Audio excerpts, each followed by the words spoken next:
Как подавать подачу с обратным вращением, какие упражнения помогут научиться и в чем особенность этой подачи, смотрите в этом видеоролике. Здравствуйте, дорогие зрители! Сегодня мы продемонстрируем фрагмент тренировки отработки подачи с обратным вращением. Меня зовут Иван Толмачев, и это канал о настольном теннисе. Здесь мы разбираемся в основах и учимся играть. Поэтому поставьте колокольчик, чтобы быть в курсе новых выпусков.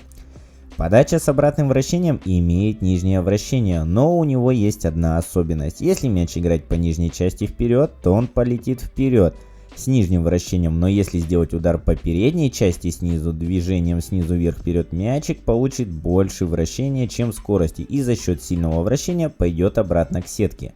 Сложность приема такой подачи в том, что ее сложно оставить коротко. Если соперник надеется на отскок мяча вперед, то он просто не успеет его сыграть в правильной точке, в итоге примет в сетку. Для более быстрого освоения подачи необходимо выполнить подводящие упражнения. Делать их необходимо последовательно и до тех пор, пока они не будут выполняться без напряжения. Первое. Учимся цеплять мяч по передней части мяча. Для этого ставим ракетку под острым углом, чтобы коснуться мяча только накладкой. Задача провести ракетку по передней нижней части мяча только накладкой. Он должен получить сильное нижнее вращение и стремиться назад от нас. После того, как мы зацепили, стараемся под углом подставить ракетку и коснуться только накладкой. Мяч при сильном вращении подскочит вверх. Для наглядности можете покрасить одну половину в черный цвет или любой другой. Тогда при сильном вращении мячик будет пестрить. Вы должны научиться четко чувствовать зацеп при контакте с мячом. Данное упражнение поначалу может не получаться, но с практикой вы обязательно его освоите.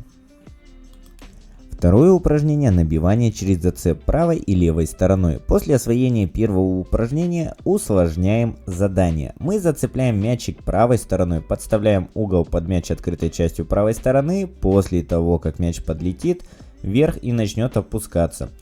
После этого стараемся попасть левой стороной по нижней передней части мяча. Снова зацепили и наклоняем правой стороной и цепляем заднюю часть мяча.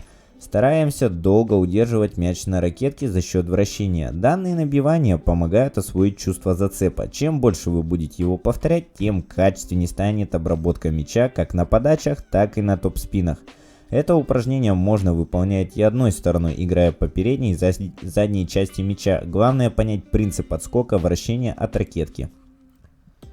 Третье упражнение. Сейчас мы начинаем работать на столе. Для удобства встаем сбоку от стола. Это необходимо, чтобы играть ровно вперед и наблюдать, насколько мяч отпрыгивает назад.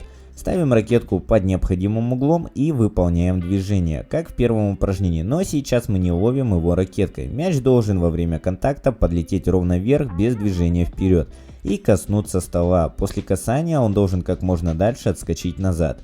Чем дальше он прыгнет, тем сильнее вы его закрутили. Тренируем до такого уровня, чтобы после каждого удара мяч уходил назад. Четвертое упражнение. Это упражнение усложнения предыдущего. Мы встаем точно так же сбоку от стола, либо за лицевой линией. Делаем удар по передней нижней части мяча и добавляем энергии вперед. Задача, чтобы мячик сразу перелетел на другую половину стола и вернулся к нам. Начинаем с высокой траектории, это заставляет прилагать больше усилий, с помощью которого мы лучше прочувствуем зацеп и необходимую силу для обработки. Когда мячик стал возвращаться к нам после каждого удара, стараемся посылать по более низкой траектории. Затем можете добиться, чтобы мяч только один раз касался на другой половине и перепрыгивал сетку. Это подводящее упражнение для подачи бумеранг.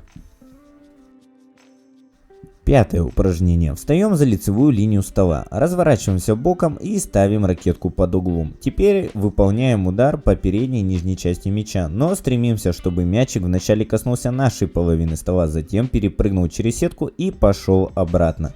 Вначале подаем по высокой траектории длинно, потом приближаем, когда мячик на половине соперника прыгает ближе к сетке, и потихоньку снижаем траекторию. С помощью этого упражнения вы можете освоить подачу бумеранг, когда мяч с первого отскока сразу перелетает к вам обратно.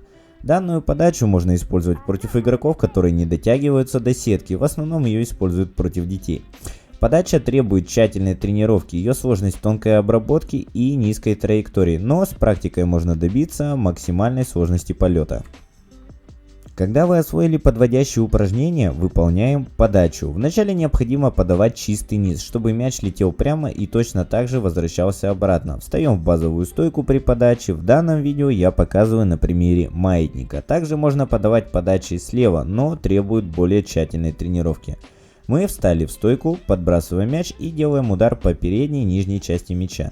Для начала старайтесь, чтобы мяч просто остановился на столе, затем немного прыгал назад, далее возвращался к сетке. Потом стремимся, чтобы подача была более быстрой, но сразу останавливалась и шла обратно. Теперь добавляем боковое вращение, в данном случае левое. Сейчас мы бьем по передней нижней левой части мяча. Его особенность, что он не просто пойдет назад, он пойдет либо вдоль линии, если будет больше бокового вращения, либо к левому углу сетки, когда обратного будет больше, чем бокового. Вам необходимо освоить два варианта, так ваша подача будет вариативнее и сложнее. Хотите знать о методике тренировки и упражнения для совершенствования своих подач? Пишите в комментариях. Если вам оказалось полезным это видео, ставьте лайк, ставьте колокольчик и подписывайтесь на наш канал. С вами был Иван Толмачев. До встречи!